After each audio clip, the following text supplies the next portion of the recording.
إن الحمد لله نحمده ونستعينه ونستغفره ونعوذ بالله من شرور أنفسنا ومن سيئات أعمالنا. من يهده الله فلا مضل له ومن يضلل فلا هادي له. وأشهد أن لا إله إلا الله وحده لا شريك له وأشهد أن محمدا عبده ورسوله. يا أيها الذين آمنوا اتقوا الله حق تقاته ولا تموتن إلا وأنتم مسلمون. يا أيها الناس اتقوا ربكم الذي خلقكم من نفس واحدة وخلق منها زوجها وبث منهما رجالا كثيرا ونساء. واتقوا الله الذي تساءلون به والأرحام إن الله كان عليكم رقيبا. يا أيها الذين آمنوا اتقوا الله وقولوا قولا سديدا يصلح لكم أعمالكم ويغفر لكم ذنوبكم ومن يطع الله ورسوله فقد فاز فوزا عظيما. أما بعد فإن خير الحديث كتاب الله وخير الهدي هدي محمد صلى الله عليه وسلم وشر الأمور محدثاتها وكل محدثة بدعة وكل بدعة ضلالة وكل ضلالة في النار. قال الله سبحانه وتعالى في كلامه المجيد: قاف والقرآن المجيد بل عجبوا أن جاءهم منذرهم منهم فقال الكافرون هذا شيء عجيب. أإذا متنا وكنا ترابا ذلك رجع بعيد. قد علمنا ما تنقص الأرض منهم وعندنا كتاب حفيظ. بل كذبوا بالحق لما جاءهم فهم في أمر مريج. وقال الله تبارك وتعالى في مقام آخر: إن الذين قالوا ربنا الله ثم استقاموا فلا خوف عليهم ولا هم يحزنون. أولئك أصحاب الجنة خالدين فيها جزاء بما كانوا يعملون. حضرات گرامی و حاضرین جمعہ، اللہ سبحانہ و تعالیٰ کا بے پایا فضل و احسان ہے کہ جس کی توفیق و اعانت سے ہم اور آپ اس مقدس گھر میں حاضر اور اکٹھا ہوئے ہیں۔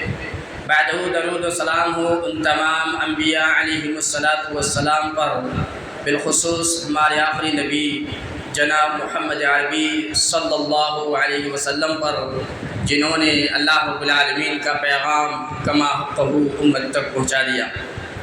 اسلامی بھائیوں، آج کے اس خطبہ جمعہ کے اندر جس ٹاپک کو عنوان پر کچھ باتیں آپ حضرات کے سامنے رکھنے کی کوشش کی جائے گی، وہ ہے استقامت فی الدین۔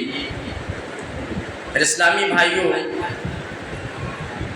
اللہ رب العالمین نے قرآن مجید کے اندر ارشاد فرمایا: ان الذین قالوا ربنا اللہ ثم استقاموا، یقیناً جن لوگوں نے کہا کہ ہمارا رب اللہ ہے، ثم استقاموا، اور پھر اس پر جمے رہے، ڈٹے رہے، تتنزل علیہم الملائکہ، فرشتے ان کے پاس آتے ہیں، اللہ تخافوا ولا تحزنوا، اور یہ بشارت دیتے ہیں، یہ مژدہ سناتے ہیں کہ تم خوف مت کھاؤ، تم ڈرو مت، ولا تحزنوا، اور تم غمزدہ مت ہو، وابشروا بالجنۃ التی کنتم توعدون، اور اس جنت کی تمہیں بشارت دی جاتی ہے جس کا تم سے وعدہ کیا جاتا تھا۔ نحن اولیاؤکم فی الحیاۃ الدنیا وفی الآخرہ، ہم تمہارا دوست ہیں دنیا کے زندگی میں بھی اور آخرت کے زندگی میں بھی۔ وَلَكُمْ فِيهَا مَا تَشْتَهِي أَنفُسَكُمْ، اور تمہارے لیے جنت میں وہ تمام چیزیں ہیں جو تمہارا نفس چاہتا ہے۔ وَلَكُمْ فِيهَا مَا تَدَّعُونَ، اور تمہارے لیے وہ تمام چیزیں ہیں جس کا تم مطالبہ کرتے ہو۔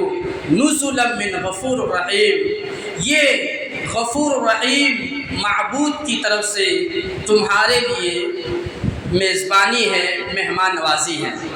میرے اسلامی بھائیوں، آپ اس آیت پر ذرا غور کریں تو آپ کو اندازہ ہوگا کہ اللہ تبارک و تعالیٰ نے اس آیت کے ذریعے ان لوگوں کو یہ بشارت سنائی ہے، یہ خوشخبری سنائی ہے کہ جو لوگ اسلام میں داخل ہو کر کے شریعت کے پابند بن جاتے ہیں اور شریعت کے احکامات کے مطابق زندگی گزارتے ہیں اور اس پر جمے رہتے ہیں، ڈٹے رہتے ہیں، تو اللہ تبارک و تعالیٰ کے نورانی فرشتے ان کے پاس آ کر کے یہ مژدہ سناتے ہیں، یہ خوشخبری سناتے ہیں کہ تم ڈرو نہیں، یعنی آنے والے مستقبل کے اندر تمہارے ساتھ خیر ہی ہوگا، تمہیں ڈرنے کی ضرورت نہیں ہے، اور جو ماضی میں تمہارے ساتھ ہو چکے ہیں اس پر تم غمزدہ نہ ہو، وہ بھی تمہارے لیے خیر ہوں گے۔ اور اللہ رب العالمین نے تمہارے لیے جنت کا جو وعدہ کیا ہے وہ جنت تمہیں ملے گی، اس جنت کے تم وارث ہوگے، اور یہی نہیں بلکہ ہم تمہارے ساتھ ہر وقت ہے، دنیا کی زندگی میں بھی ہم تمہارے ساتھ ہیں اور آخرت میں بھی ہم تمہارے ساتھ ہی رہیں گے، اور اللہ رب العالمین تمہاری مہمان نوازی کریں گے۔ جس کا رب جس کے لیے مہمانی نوازی کرے، ظاہر سی بات ہے کہ اللہ تبارک و تعالیٰ اپنی شان کے مطابق اس مہمان کی مہمان نوازی کریں گے۔ اور اللہ تبارک و تعالیٰ نے کہا کہ مہمان نوازی یہ ہے کہ اللہ تبارک و تعالیٰ تمہیں جنت کے اندر داخل فرمائیں گے۔ اسی لیے اللہ رب الجلال نے سورہ احقاف کے اندر بھی یہی بات کہی ہے۔ اللہ رب العالمین نے فرمایا ان الذین قالوا ربنا اللہ ثم استقاموا، یقیناً جن لوگوں نے کہا کہ ہمارا رب اللہ ہے، ثم استقاموا، پھر وہ اس پر جمے رہتے ہیں، ڈٹے رہتے ہیں، قائم رہتے ہیں، فلا خوف علیہم ولا هم يحزنون، تو نہ ان پر کسی بھی طرح کا کوئی خوف اور ڈر ہوگا اور نہ ہی وہ کسی بھی طرح کے غمزدہ اور غمگین ہوں گے۔ اولئک اصحاب الجنہ، یہی لوگ حقیقت میں جنت کے وارث ہیں، خالدین فیہا، اور وہ اس میں ہمیشہ ہمیشہ رہیں گے، جزاء بما کانوا یعملون، یہ بدلہ ہے ان چیزوں کا جو کچھ وہ دنیا میں کرتے تھے۔ ان دونوں آیتوں پر آپ ذرا غور کریں تو آپ کو اندازہ ہوگا کہ اللہ رب العالمین کے نزدیک اہم یہ ہے کہ انسان استقامت کے ساتھ زندگی گزارے، دائرے اسلام کے اندر داخل ہو جانے کے بعد وہ ہمیشہ اسلام کے پابند بن کر کے رہے، کسی خاص موسم کے ساتھ، کسی خاص دن کے ساتھ اس کو متعین نہ کرے، بلکہ جس طریقے سے رمضان المبارک کے مہینے میں ایک اللہ سے ڈر کر کے اسلام کے پابند بن گئے تھے، شریعت کے پابند بن گئے تھے، تمام مصروفیات کو چھوڑ کر کے، تمام مشغولیات کو چھوڑ کر کے وہ نماز مسجد میں آ کر کے 5 وقت پڑھا کرتے تھے اور تمام چیزوں کے منکرات کو چھوڑ دیتے تھے، چاہے وہ جھوٹ ہو، غیبت ہو، چغلی ہو، دغابازی ہو، فرار ہو، یا اس طریقے سے جتنے بھی گناہ تھے ان تمام چیزوں کو چھوڑ دیا تھا۔ اللہ رب العالمین نے کہا جس طرح رمضان میں تم نے تمام چیزوں کو چھوڑ دیا تھا، تمام منکرات کو چھوڑ دیے تھے، تمام گناہوں کو چھوڑ دیا تھا، اسی طریقے سے تمہیں تمام مہینوں کے اندر ڈر کر اسی طرح شریعت کے پابند بن جاؤ گے۔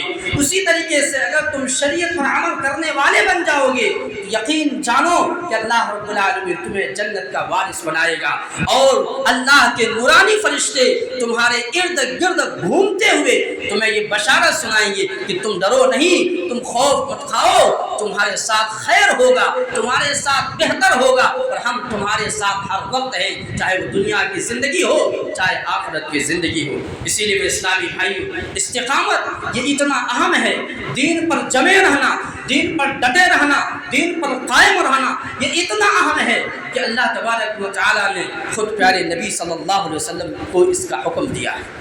آپ ذرا تصور کریں کہ اللہ کے نبی صلی اللہ علیہ وسلم کو اللہ تعالیٰ اس بات کا حکم دے رہا ہے فاستقم کما امرت، کہ اے نبی آپ جمے رہیں، آپ ڈٹے رہیں، جس طرح کہ اللہ تبارک و تعالیٰ نے آپ کو حکم دیا ہے، جیسا اللہ رب العالمین نے آپ کو کہا ہے، جس طرح اللہ تبارک و تعالیٰ نے آپ کو حکم دیا ہے، آپ اسی طرح جمے رہیں، ڈٹے رہیں، قائم رہیں۔ اور یہ حکم اللہ تبارک و تعالیٰ نے پوری امت کو دیا ہے کہ اگر اسلام کے اندر داخل ہو گئے ہو تو تم اسلام کے پابند بن کر کے اس پر ڈٹے رہو، جمے رہو، قائم رہو۔ اسی لیے میرے اسلامی بھائیوں، اللہ کے نبی صلی اللہ علیہ وسلم نے ایک صحابی کے سوال کا جواب یہی دیا تھا۔ عبداللہ بن سفیان بن عبداللہ الثقفی رضی اللہ تعالی عنہ راوی حدیث ہے، وہ کہتے ہیں کہ میں اللہ کے نبی صلی اللہ علیہ وسلم سے کہا، یا رسول اللہ قل فی الاسلام قولا لا اسأل عنہ احدا بعد۔ کہا اسلام کے سلسلے میں مجھے ایک بات بتائیے، اسلام کے سلسلے میں مجھے ایک بات بتائیے جو میں آپ کے بعد کسی اور سے نہ پوچھوں، کسی اور سے پوچھنے کی ضرورت نہ پڑے، اور وہ کام میں کر کے کامیاب ہو جاؤں۔ تو اللہ کے نبی صلی اللہ علیہ وسلم نے فرمایا، قل آمنت باللہ ثم استقیم، کہو کہ میں نے اللہ پر ایمان لایا اور پھر اس پر جم جاؤ، ڈٹے رہو۔ معلوم یہ ہوا کہ اسلام کے اندر داخل ہو جانے کے بعد اسلام اور شریعت کے جتنے بھی تقاضے ہیں ان تمام تقاضوں کو آپ پورا کرتے رہیں، ڈٹے رہیں، جمے رہیں، جب تک کہ موت تمہیں نہ آ جائے، اس پر آپ عمل پیرا ہوتے رہیں۔ اسی لیے علامہ اقبال نے کہا تھا، اور اہل علم ذکر کرتے ہیں کہ اسلام لانا یہ بہت آسان ہے، اسلام کے تقاضوں کو پورا کرنا یہ بہت مشکل ہے۔ اسلام ہر کوئی لے آتا ہے، ہر کوئی کہتا ہے کہ میں مسلمان ہوں، لیکن مسلمان کے جو تقاضے ہیں، اسلام و شریعت کے جو تقاضے ہیں اس پر عمل نہیں کرتے، اور اگر عمل کرتے بھی ہیں تو کسی موسم کے ساتھ خاص کر دیتے ہیں۔ رمضان آتا ہے تو صف اول کے نمازی جو ریگولر نمازی ہیں اسے پہلے صف میں جگہ تک نہیں ملتی ہے۔ آپ اگر رمضان میں آئے ہوں گے تو دیکھے ہوں گے بہت سے ایسے نمازی تھے جو صف اول کے نمازی تھے رمضان میں، جیسے ہی رمضان گزرا اور عید کی نماز عیدگاہ میں پڑھے، عیدگاہ سے غائب تو پھر نظر نہیں آئے۔ ایسے اسلام کے تقاضے پورے نہیں ہوتے۔ اسلام کے تقاضوں کو پورا کرنا یہ بہت کٹھن ہے، اسلام میں داخل ہونا یہ بہت آسان ہے، اسلام کے تقاضوں کو پورا کرنا اور اس پر جمے رہنا، ہمیشہ اسلام پر چل کر کے زندگی گزارنا یہ بہت مشکل ہے۔ اسی لیے علامہ اقبال نے کہا تھا، یہ شہادت گہے الفت میں قدم رکھنا ہے، یہ شہادت گہے الفت میں قدم رکھنا ہے۔ لوگ آسان سمجھتے ہیں مسلمان ہونا، یعنی لوگ صرف رمضانی مسلمان ہو کر کے اپنے آپ کو پکا اور سچا مسلمان سمجھتے ہیں، جبکہ یہ سچا اور پکا مسلمان کی علامت نہیں۔ پکا اور سچا مسلمان کی علامت یہ ہے کہ آپ رمضان کے بعد آپ کا مسلمانی کا جو طریقہ تھا، اسلام پر جو عمل کرنے کا جو طریقہ تھا، وہ کتنے دن تک آپ نے قائم رکھا، آپ اس پر کتنے جمے رہے، آپ اس پر کتنا قائم رہے، یہ اہم ہے۔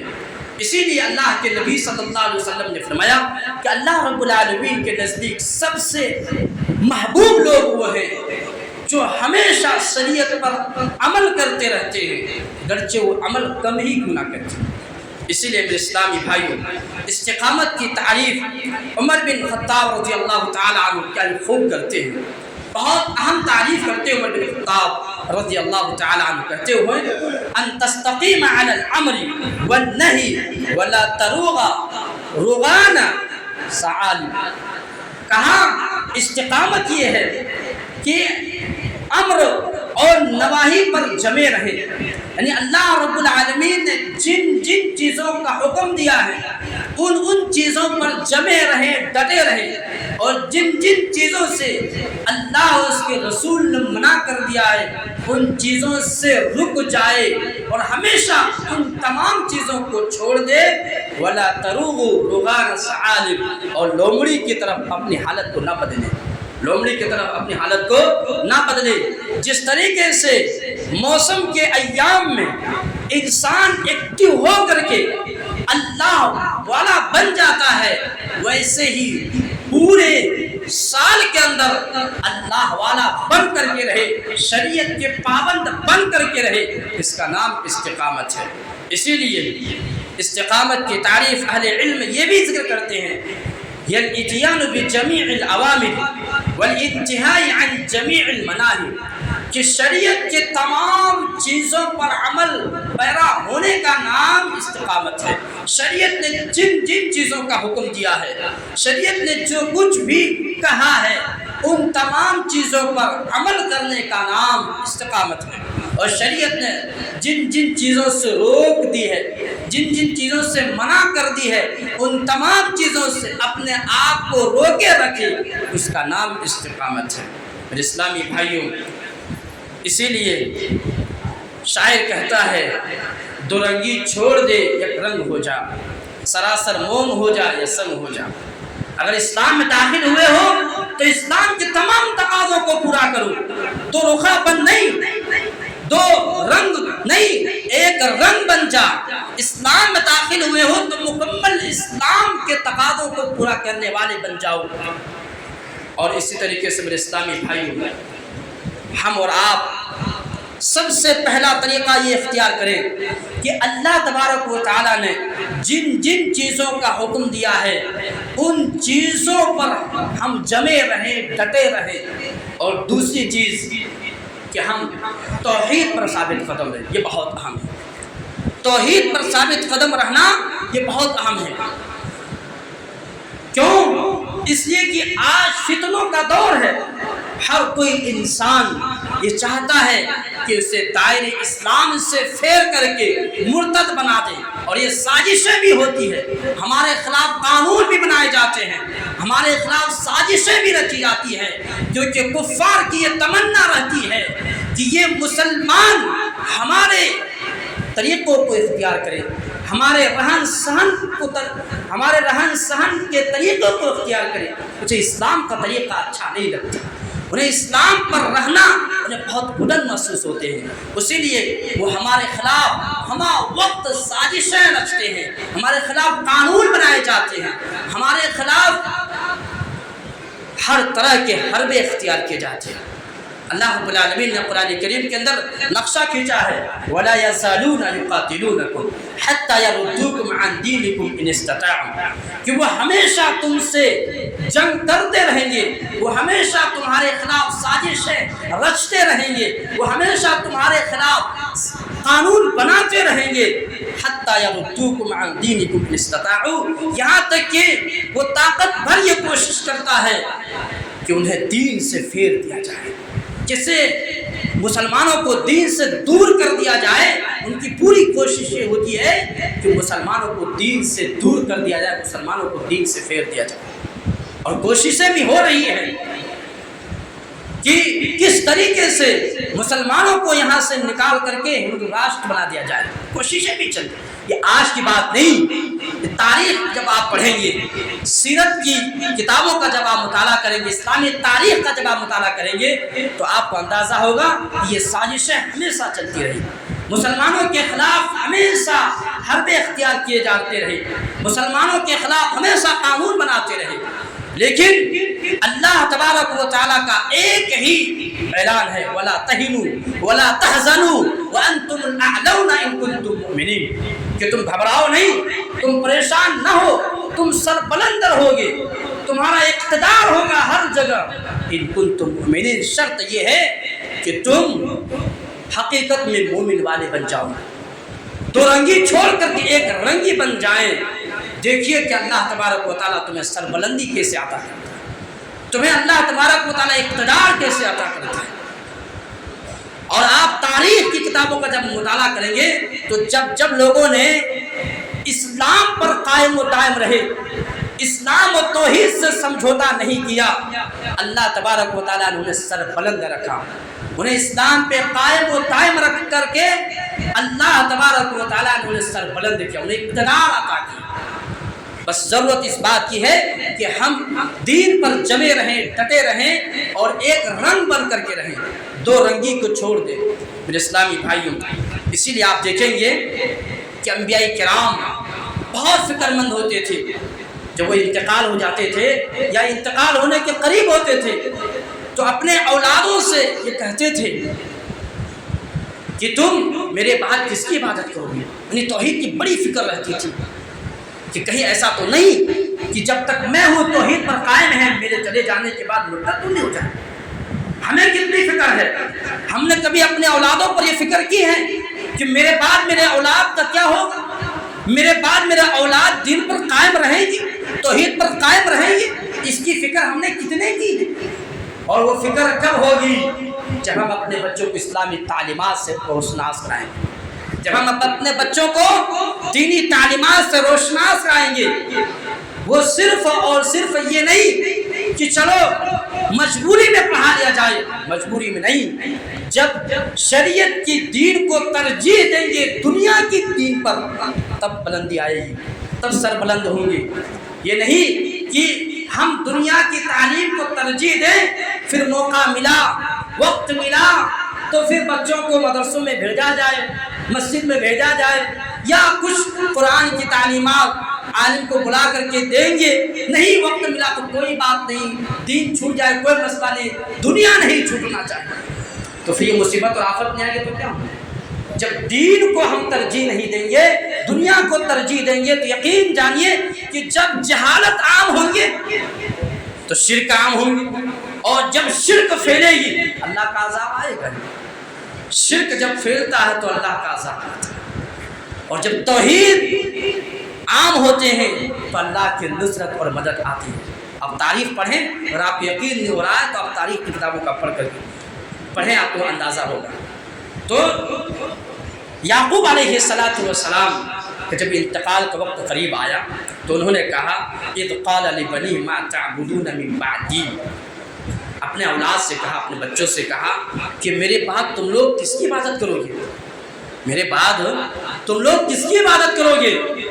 قالوا نعبد الہک و الہ آبائک ابراہیم و اسماعیل و اسحاق الہ واحد و نحن له مسلمون۔ تربیت کی تھی نا، تربیت کا ثمرہ بڑا اچھا ملتا ہے، جواب بھی بڑے اچھے ملتے ہیں اولاد کی طرف سے۔ اگر تربیت اچھی نہیں ہوتی ہے تو اولاد سے بڑی کڑک اور بڑے سخت لہجے میں جواب ملتے ہیں۔ یعقوب علیہ السلام نے اپنے اولاد کو پوری زندگی توحید کی تعلیم دی، توحید کی تربیت کی۔ جواب کیا مل رہا ہے؟ قالوا نعبد الہک، کہ ہم تیرے معبود کی عبادت کریں گے، وَإِلَٰهَ آبَائِكَ ابراہیم و اسماعیل و اسحاق الہ واحد، اور تیرے آبا و اجداد ابراہیم، اسماعیل، اسحاق کے ایک تنے تنہا معبود کی عبادت کریں گے۔ وَنَحْنُ لَهُ مُسْلِمُونَ، اور یہی پر اکتفا نہیں کیا، کہا کہ آپ کے چلے جانے کے بعد ہم ہمیشہ دین پر قائم رہیں گے، ہم ہمیشہ دین پر عمل کرتے رہیں گے، شریعت کے تمام احکامات کو ہم سر تسلیم خم کریں گے اور عمل کریں گے، صرف مانیں گے نہیں۔ یہاں ماننے کی بات چل رہی ہے۔ آج ہمارے معاشرے میں کیا ہوتے ہیں کہ ہم کو معلوم ہے، ہم کو تو سب معلوم ہے اسلامی تعلیمات کے بارے میں، نماز کے بارے میں، نماز چھوڑنا بہت بڑا گناہ ہے، فجر کی نماز گھر میں پڑھنا، ہمیشہ پڑھنا، نماز نہیں ہوتی یہ بھی معلوم ہے، لیکن عمل نہیں۔ کہا کہ ہم صرف مان نہیں رہے ہیں، ہم اس کے سامنے سر تسلیم خم کرتے ہیں اور اس پر عمل کریں گے۔ معلوم یہ ہوا کہ ماننا اہم تو ہے ہی، اس کو مان کر کے، اور آپ کیسے بتائیں کہ ہم نے اس پر مانا ہے جب تک آپ اس پر عمل نہیں کریں؟ عمل کر کے آپ بتائیں کہ میں نے اس شریعت کے احکامات کو میں نے مانا ہے، تسلیم کیا۔ تو کہا وَنَحْنُ لَهُ مُسْلِمُونَ، اور ہم شریعت کے تمام احکامات پر سر تسلیم خم کر کے ہم عمل پیرا ہو جائیں۔ یہی بات حضرت ابراہیم علیہ السلام نے کہی تھی، دعا کرتے رب اجعل هذا البلد آمنا وجنبنی وبنی ان نعبد الاصنام، کہا کہ اے اللہ، اے میرے رب، اس شہر کو امن والا بنا دے، وجنبنی، اور مجھے اور میری اولاد کو بت پرستی سے پناہ دے دے۔ اللہ، ابراہیم علیہ السلام جس کی توحید کی مثال دی جاتی ہے کہ توحید پر جس طرح حضرت ابراہیم علیہ السلام جمے رہے، ڈٹے رہے، اس طرح توحید پر ڈٹے رہے، اس طرح قائم رہے کہ اللہ نے اپنا خلیل بنا دیا۔ دعا کر رہے ہیں ابراہیم علیہ السلام پتہ نہیں چلا کہ استقامت بہت اہم ہے. اگر اہم نہ ہوتے تو ابراہیم خلیل الرحمن دعا نہ کرتے. پتہ چلا کہ استقامت بہت اہم ہے. ہم آج عبادت کر رہے ہیں اللہ کی، کیا پتہ کہ کل ہم اللہ کی عبادت سے پھر جائیں. اس لیے ہمیشہ اللہ تبارک و تعالیٰ سے استقامت کی دعا کرتے رہنا چاہیے. ابراہیم علیہ السلام دعا کیا کر رہے ہیں کہ اللہ مجھے اور میری اولاد کو بت پرستی سے محفوظ رکھنا. اور یہی نہیں، آپ میرے ساتھ آگے آئیں کہ نبی صلی اللہ علیہ وسلم کثرت کے ساتھ استقامت کی دعا کرتے تھے. اللہ، نبی دعا کر رہے ہیں، آپ کو پتہ ہے نبی صلی اللہ علیہ وسلم دعا کر رہے ہیں، کتنا اہم ہے. آپ اس سے اندازہ لگا سکتے ہیں. وہ بھی دعا نہیں، ام سلمہ رضی اللہ تعالی عنہ بیان کرتی ہے کہ کثرت سے دعا کرتے تھے، یعنی بہت زیادہ دعا کرتے تھے. کیا دعا کرتے تھے؟ کان اکثر دعائہ. ام سلمہ رضی اللہ تعالی عنہ بیان کرتی ہے کہ نبی صلی اللہ علیہ وسلم کثرت کے ساتھ دعا کرتے تھے، یا مقلب القلوب ثبت قلبی علی دینک، کہ اے دلوں کو پھیرنے والی ذات میرے دل کو دین پر ثابت قدم رکھ. ایک پیاری دعا کر رہے ہیں، کتنی اہم دعا کر رہے ہیں. اور دعا کرنے والی شخصیت کون؟ پیارے نبی صلی اللہ علیہ وسلم، محمد رسول اللہ صلی اللہ علیہ وسلم. کیا دعا کر رہے ہیں؟ یا مقلب القلوب ثبت قلبی علی دینک، اے دلوں کو پھیرنے والی ذات میرے دل کو اپنے دین پر ثابت قدم رکھنا. ام سلمہ رضی اللہ تعالی عنہ کہتی ہیں کہ اللہ کے نبی کیا بات ہے کہ آپ ہمیشہ یہ دعا کرتے رہتے ہیں، جب دیکھتے ہیں آپ یہی دعا کرتے ہیں، وجہ کیا ہے؟ تو اللہ کے نبی صلی اللہ علیہ وسلم نے فرمایا کہ اے ام سلمہ سنو، انہ لیس آدمی الا وقلبہ بین اصبعین من اصابع اللہ. کہا سنو، آدمی کا دل اللہ رب العالمین کے دو انگلیوں کے درمیان ہوتا ہے. دو انگلیوں کے درمیان آدمی کا دل ہوتا ہے. اللہ کے دو انگلیوں کے درمیان انسان کا دل ہوتا ہے. فمن شاء اقام، تو اللہ جسے چاہتا ہے اسے دین پر قائم رکھتا ہے. ومن شاء زاغ، اور جسے چاہتا ہے اللہ تعالیٰ اسے ٹیڑھا کر دیتا ہے. اس لیے ہم اللہ تعالیٰ سے کثرت سے دعا کرتے ہیں کہ اللہ میرے دل کو دین پر ثابت قدم رکھنا ہے. اور آگے معاذ رضی اللہ تعالی عنہ قرآن کریم کی تلاوت کرتے ہیں، ربنا لا تزغ قلوبنا بعد اذ ہدیتنا وہب لنا من لدنک رحمہ، کہ اے ہمارے رب ہدایت کے بعد ہمارے دل کو ٹیڑھا مت کرنا. ہدایت دینے کے بعد ہمارے دل کو ٹیڑھا مت کرنا. یہ بڑی اہم دعا ہے. ربنا لا تزغ قلوبنا بعد اذ ہدیتنا، کہ اے ہمارے رب ہدایت دینے کے بعد، توفیق دے دینے کے بعد ہمارے دل کو دین سے مت پھیرنا. ہمیشہ کثرت کے ساتھ دعا کرنا، استقامت کی دعا ہمیشہ اللہ تبارک و تعالیٰ سے کرتے رہنا. میرے اسلامی بھائیوں، استقامت کی دعا ہمیشہ کرتے رہنا ہے، اور ساتھ ہی ساتھ استقامت کے ساتھ آپ دین اور شریعت پر عمل پیرا ہوتے رہیں.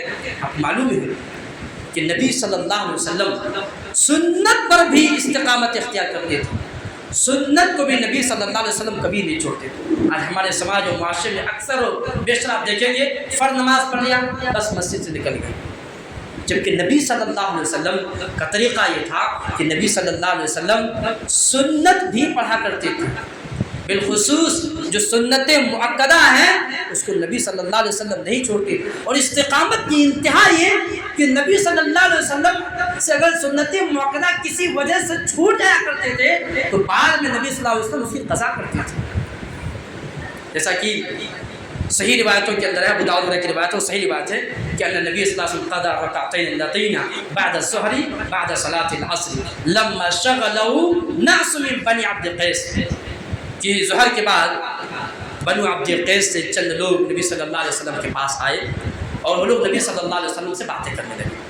باتیں کرتے کرتے کرتے بہت لمبی ہو گئی. نبی صلی اللہ علیہ وسلم سنت ظہر کی نہیں پڑھ سکے. جو ظہر کی نماز کے بعد، فرض نماز کے بعد جو سنت مؤکدہ تھی وہ نبی صلی اللہ علیہ وسلم نہیں پڑھے. تو نبی صلی اللہ علیہ وسلم نے اس دو سنت کو عصر کی نماز کے بعد ادا کر دیا. اللہ استقامت یہ دیکھیے کہ فرائض تو فرائض، سنت پر بھی نبی صلی اللہ علیہ وسلم جمے رہتے تھے، سنت کو بھی نہیں چھوڑتے تھے۔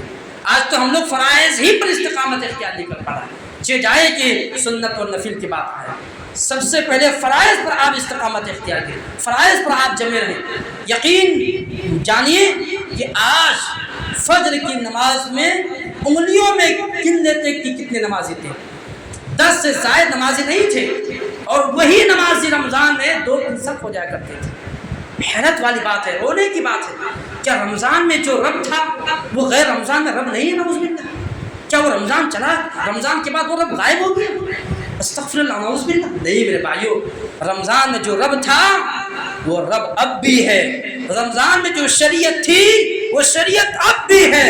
رمضان میں جس طرح گناہ چھوڑنے پر، اعمال کو چھوڑنے پر، شریعت کے احکامات کو روکنے پر گناہ تھا، رمضان کے بعد بھی شریعت کے احکامات پر عمل نہ کرنے پر گناہ ہے۔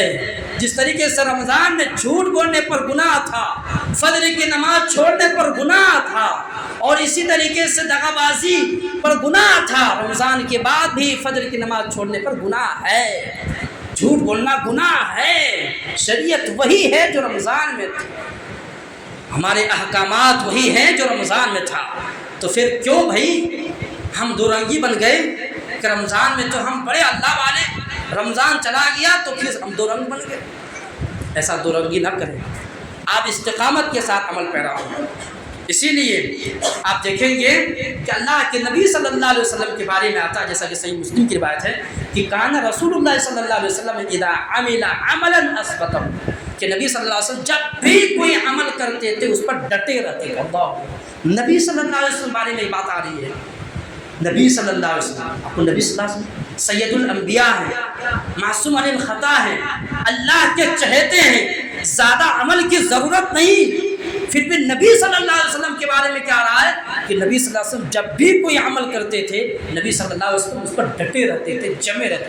ہم اور آپ کو تو کروڑ اعمال پر ڈٹے رہنا چاہیے، تو کہا کہ کان رسول اللہ صلی اللہ علیہ وسلم اذا عمل عملا اثبتہ، کہ اللہ کے نبی صلی اللہ علیہ وسلم جب کوئی عمل کرتے تھے تو اس پر جمے رہتے تھے، ڈٹے رہتے تھے، قائم رہتے تھے۔ وکان اذا نام من اللیل، جب نبی صلی اللہ علیہ وسلم رات میں سو جایا کرتے تھے بیماری کی وجہ سے یا کسی اور پریشانی کی وجہ سے، سلم النہاری سنۃ عشر رکعۃ، تو نبی صلی اللہ علیہ وسلم دن میں رات کی نماز 12 رکعت ادا کرتے تھے۔ معلوم یہ ہوا کہ نبی صلی اللہ علیہ وسلم بہت زیادہ دین پر ڈٹے رہتے تھے، دین پر استقامت اختیار کر رکھتے تھے۔ اسی لیے آپ دیکھیں گے صحابہ اکرام کے سلسلے میں یہ بات ملتی ہے کہ صحابہ اکرام بھی دین پر ڈٹے رہتے تھے، جمے رہتے تھے، قائم رہتے تھے۔ عبداللہ بن عمرو بن عاص کے بارے میں آتا ہے، کوئی بٹوا اللہ کے نبی صلی اللہ علیہ وسلم کے پاس آیا اور کہا کہ اللہ کے نبی میں ہمیشہ روزہ رکھنا چاہتا ہوں، تو اللہ کے نبی صلی اللہ علیہ وسلم نے فرمایا کہ نہیں، کیا کہا انہوں نے کہ میں دن میں ہمیشہ روزے سے رہنا چاہتا ہوں، تو اللہ کے نبی صلی اللہ علیہ وسلم کیسے مت کرو، ایک دن روزہ رکھو اور ایک دن روزہ مت رکھو، اصل یہ ہے کہ جو کچھ تم عمل کر رہے ہو اس پر جمے رہو۔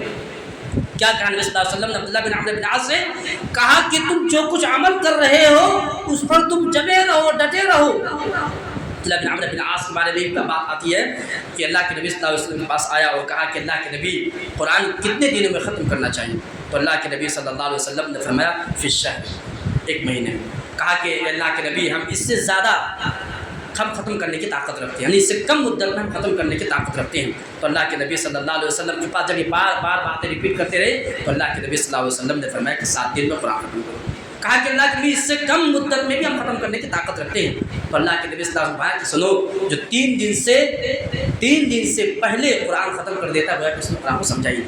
آپ دیکھیے دن پر کس طرح صحابہ اکرام جمے رہتے تھے۔ یہ رمضان کی بات نہیں ہے، غیر رمضان میں عبداللہ بن عمرو بن عاص سوال کر رہے ہیں۔ آج ہم میں سے بہت سارے لوگ ہیں رمضان ختم ہو گیا وہ قرآن سے تعلق ختم ہو گیا ہوگا، قرآن سے رشتہ توڑ دیا ہوگا، نہیں، آپ رمضان میں جس طرح قرآن کی تلاوت کرتے تھے آپ غیر رمضان میں بھی قرآن کریم کو پڑھتے رہیں تاکہ آپ کے دل ہمیشہ دین پر جمے رہیں گے۔ اسی طریقے سے میرے بھائیو روزے پر آپ ہمیشہ جمے رہیں، جس طریقے سے رمضان میں روزہ رکھتے تھے اسی غیر رمضان میں بھی نبی روزے کے پابند تھے۔ ابھی شوال کا مہینہ چل رہا ہے، آپ پتہ ہے کہ شوال کے روزے کی کتنی فضیلت ہے۔ پیارے نبی صلی اللہ علیہ وسلم نے فرمایا من صام رمضان ثم اتبعه 6 من شوال کان کصیام الدہر، کہ جس شخص نے رمضان کا روزہ رکھا اور پھر شوال کے 6 روزے رکھا گویا کہ انہوں نے سال بھر روزہ رکھا. تو اس طریقے سے نفل روزہ شوال ہے اس کا روزہ رکھیں, ایام بیض ہے ان کا بھی روزہ رکھیں, سوموار اور جمعرات کا دن ہے اس کے بھی دن آپ روزہ رکھیں. تو روزے پر بھی آپ قائم و دائم رہیں. جس طریقے سے رمضان میں روزے کے پابند تھے اب غیر رمضان میں بھی آپ روزہ رکھا کریں. اسی طریقے سے غریبوں کی مدد ہم لوگ بہت کرتے تھے رمضان میں, تو غیر رمضان میں بھی ہم غریبوں پر خرچ کرتے رہیں, ان کی دیکھ بھال کریں, اس پر ڈٹے رہیں. خرچ کرنے میں کبھی بھی ہم کیا کہتے ہیں دور نہ ہو. اللہ رب العالمین کے راستے میں جس طریقے سے ہم رمضان میں خرچ کرتے تھے اس طریقے سے ہم غیر رمضان میں بھی خرچ کریں. مساجد ہو, مدارس ہو, غریب یتیم مسکین ہو. آپ کو پتہ ہے کہ مسجد میں ابھی بھی بہت قرض باقی ہے. جس طریقے سے رمضان میں آپ نے سپورٹ کیا تھا, رمضان میں تعاون کیے تھے, آپ غیر رمضان میں بھی مسجد کا سپورٹ کرتے رہیں, تعاون کرتے رہیں, تاکہ آپ کا یہ تعاون اللہ رب العالمین کی ہاں خیر ثابت ہو اور اللہ تبارک و تعالیٰ آپ کو نجات کا ذریعہ بنائے.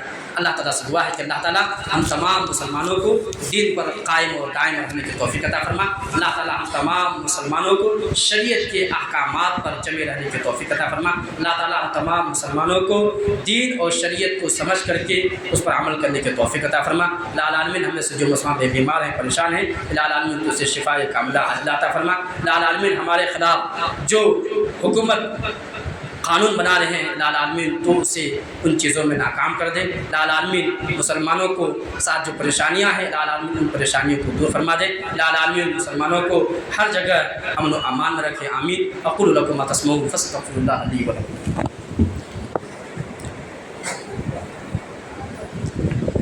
إن الحمد لله نحمده ونستعينه ونستغفره ونعوذ بالله من شرور أنفسنا ومن سيئات أعمالنا من يهده الله فلا مضل له ومن يضلل فلا هادي له وأشهد أن لا إله إلا الله وحده لا شريك له وأشهد أن محمدا عبده ورسوله. أما بعد فإن خير الحديث كتاب الله وخير الهدي هدي محمد صلى الله عليه وسلم وشر الأمور محدثاتها وكل محدثة بدعة وكل بدعة ضلالة وكل ضلالة في النار. قال الله سبحانه وتعالى إن الله وملائكته يصلون على النبي يا أيها الذين آمنوا صلوا عليه وسلموا تسليما. اللهم صل على محمد وعلى آل محمد كما صليت على إبراهيم وعلى آل إبراهيم إنك حميد مجيد.